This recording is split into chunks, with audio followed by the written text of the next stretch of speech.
Welcome to Licensed RPGs, where I review RPGs based on books, movies, TV shows, and so much more. For today's outing, I'll be taking a look at Naruto Path of Ninja 2, which was released in Japan on July 13th, 2006, but the game didn't see a US release until October 15th, 2008.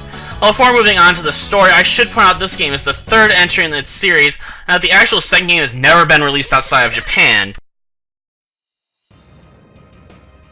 Story-wise, this game takes place sometime after the failed retrieval arc, but before the 2-year time skip. As such, the plot in this game is a filler arc. On one hand, this frees the narrative out to tell its own story, and permits it to introduce new and compelling characters. On the downside, the events are non-canon, unimportant beyond the scope of the game. Though the real disappointment is that this game plot feels like a lot of the other filler arcs in the anime. In short, this game introduces a previously unheard of demon and 5 magical MacGuffins needed to seal it away. Of course, the magical MacGuffins ultimately fall into the villain's hands by taking a newly introduced or old character hostage. After that, you need to take down this previously unknown world-destroying power with the aid of your friends. Though to hinder the story even further, the game includes multiple scripted losses and uncompelling antagonists. The scripted losses are annoying since it means you have to take a loss because the story requires it, rather than because you aren't skilled enough to take down the boss in question. While the lack of compelling villains makes the story feel bland and uninteresting, and the main reason the villains fail is because it's never really explained why they want to destroy the world. The best explanation I can put forth is that they want to conquer what's left of it after they kill everybody. But what value is there in conquest if there's nothing left to rule over? I mean, this game isn't Seven Kingdoms where committing genocide against your enemies nets you relative peace and security.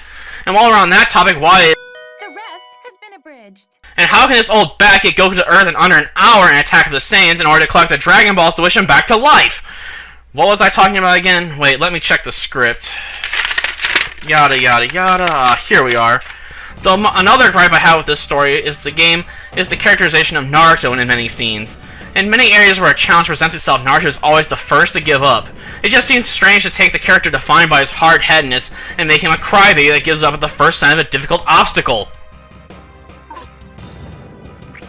Gameplay-wise, this game is pretty much identical to the previous installment to the series, but does make a few small changes by largely adding in new systems, albeit the game does remove the team attack system of the first game, but it also includes squad leader abilities, a larger cast of playable characters, speed zones, ability cards, and a more refined jutsu list that is more character-specific, albeit all the female characters in this game tend to get generic healing and support abilities as well.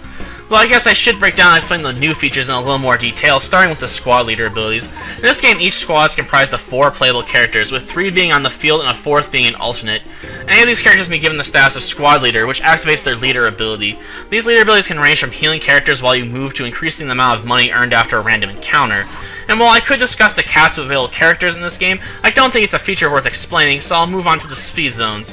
The speed zones are areas filled with enemies that connect certain parts of the game together. These speed zones are basically a minigame where your goal is to collect scrolls in order to earn specific items. You can also pick up a specific item during these runs as well, but I'm not exactly sure what completing these minigames do for the player anymore. I'll assume there is some kind of reward, but these minigames are plagued by enemies being hidden and by objects in the foreground to the point that I don't think it's worth the effort to find out. As far as ability cards go, they fall in several different categories and can help out a character by giving them a specific boost at the start of a random encounter or boss fight, unlocking new jutsu or abilities, or simply increase the character's base stats, though it can be a bit of a challenge to figure out which configuration of abilities is the best for any given character. Graphically speaking, the game has gotten a nice uplift, but much like the previous game, many of the enemy sprites are recycled with some regularity, and a few of the enemy sprites have some rather strange names as well. So on the whole, I feel like this game does make much better usage of the DS's graphical capabilities. Sound-wise, the game still uses a lot of the tracks from the previous game, but the song I enjoyed the most from the first game feels a bit overused in this one, and it feels like its use isn't justified at times as well. Naruto Path of Ninja 2 is superior in terms of gameplay to the previous Path of the Ninja game to see a US release, but it's also a lot weaker in terms of story. Though if I'm being honest, I would recommend this game to fans of the franchise as long as they aren't driven to the point of ranting at the thought of a filler arc.